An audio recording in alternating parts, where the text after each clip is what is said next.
Hey, what's up, everybody? After a long hiatus, Reese Motorsports, Corey's Garage, version 2.0 is finally here. Today was moving day.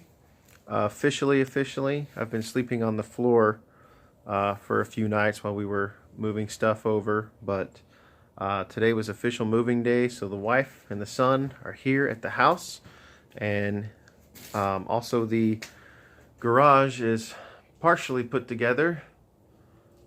I don't know if you guys can see, but I do have my toolboxes in and mostly organized. And I spent the first little bit of tonight after we put our son to bed pulling everything out of the RX7. So I've actually got all the boxes labeled with what everything is. I did find myself missing a few little like water pump bolts and small stuff like that, but for the most part I think I have everything here to kind of keep rolling along. So just a quick little rundown of what we've got. That's going to be our intake manifold gaskets and the intake manifold bolts and hardware inside that box. The tortilla box is actually the Z32 shifter assembly. I've got my stock coils and brackets there. I will probably do new coils, but I will definitely keep the brackets, clean them up, paint them, bring those back to life. Underneath the tortilla box is my stage 3 clutch from XTD. Yes, that is a eBay stage 3 clutch, but I ran the same clutch back in the day on my RB20 swapped S14 and never had a problem with it. So this is actually a Z32 NA clutch to go with my Z32 NA transmission. And yeah, I'm still waiting to get the adapter kit for that. But moving on, there's my Turbo 2 axles. Over here is my Turbo 2 diff.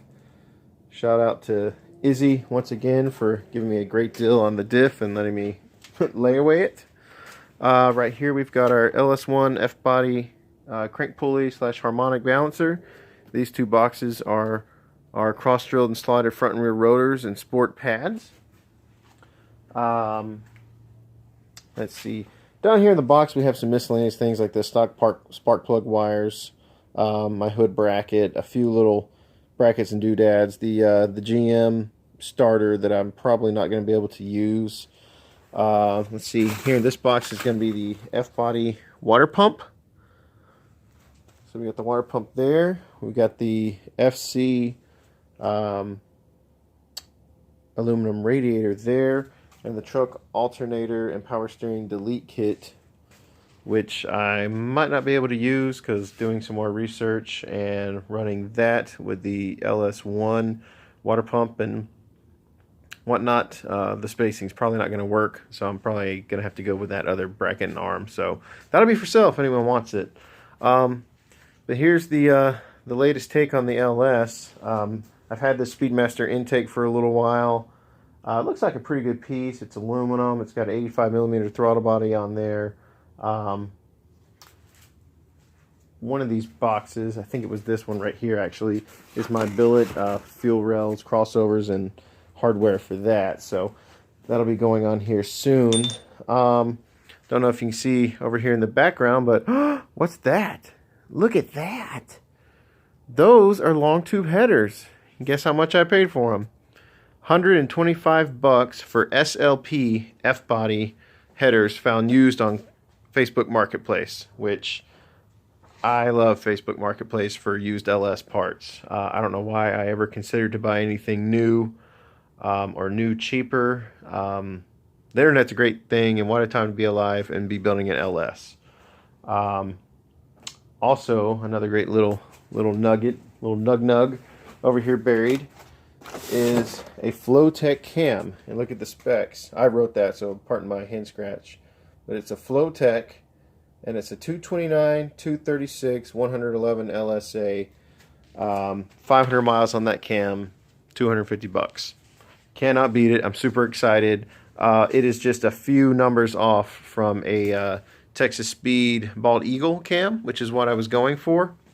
originally, and they are on sale right now. So, but I saved about $90 getting this used cam.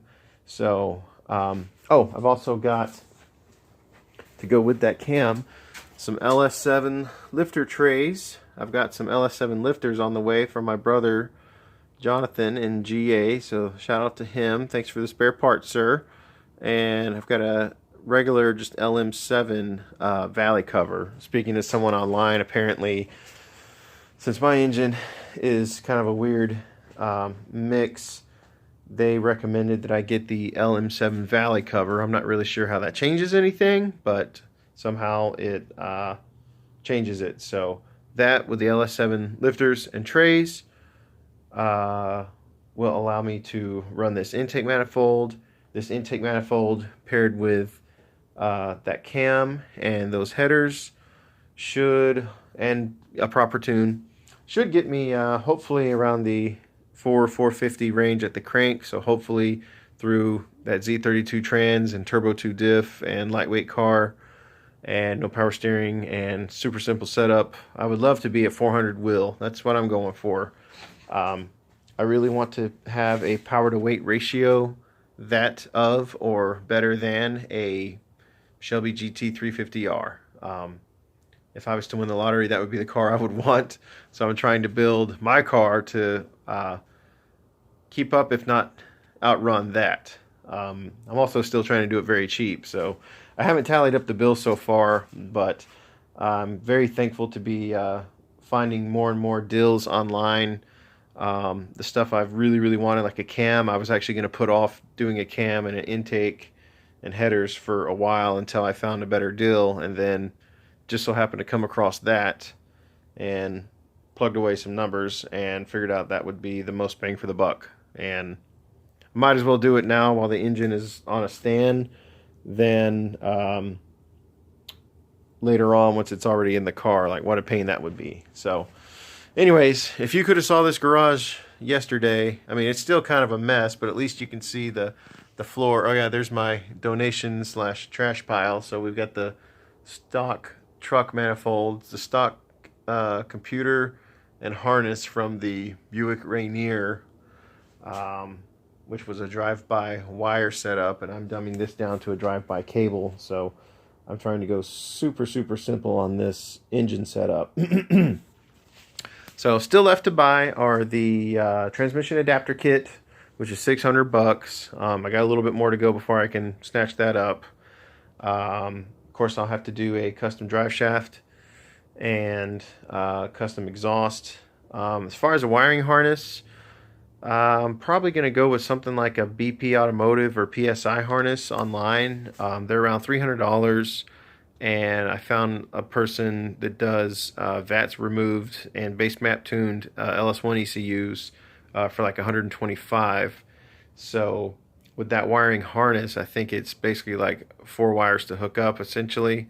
So your constant power, your switch power, of course some grounds, and I forget what the other is, but I do have a Haynes manual for RX7, so that should get me through as far as hooking up the ignition and the fuel pump and all that good stuff. Speedometer, I'll probably have to do something like a GPS speedometer. I would love for the tach to work, but I'll probably have to end up getting an aftermarket tachometer too. I'll probably have to end up doing a whole aftermarket gauge cluster. And just do some basic oil pressure, water temp, fuel level, and tachometer, and then GPS speedometer. So that's all right though. But at least the parts are almost done. Well, I still have or would like to do coilovers, wheels, tires, but I have brakes. I'll need a seat bracket. I still got my Corbo sitting up there. The FIA rating, I guess, is already expired or is going to expire this summer. And it's only seen 4 laps at a Club Loose event in 2014. So that's a shame, but that's all right. It'll still work fine for a street car. And then I have the 2 factory seats right there, which are disgusting. But maybe I'll get the wifey poo her own racing seat. We'll see. But anyways, just wanted to give you guys a quick little update and say Welcome to Reese Motorsports Garage 2.0. It's kind of a mess, but we just moved in, so bear with us. It is a 2-car. It is a little tight, but it'll work for right now. And thankfully it's about to be warm, so my goal is to have the car running and driving under its own power, hopefully sometime this summer. It might not get painted this year or get kitted, but if I can at least get it running, driving, stopping, and some sort of decent rims and coilovers, which will probably just be eBay specials, not gonna lie, we should be rocking and rolling. So thanks everyone who's followed so far. Sorry it's been such a long journey, but that's just kind of my situation, and I'm doing the best I can with what I have. Always have been. So you guys take care. Burn rubber, not your soul. I always mess that up when I say that. Burn rubber, not your soul. I got that from Biker Boys from way back in the day, and it's just always stuck, and I'm just going to borrow that. That's just going to be my thing. Oh, I got to meet our neighbor behind us, and super cool guy, truck driver, has a 57, the same thing as a 57 Chevy Bel Air, but it's the Pontiac Chief Star or Star Chief. Super cool. I mean, it's still very much a project, but I thought it was awesome. And so checked out his garage, checked out his project. He came over, checked out my garage, my project, and we really had a good time. So I'm glad to have a car neighbor right behind me. Super cool guy. So hopefully he'll get to hang out over here and maybe appear in some videos. And yeah, that's all I got for right now.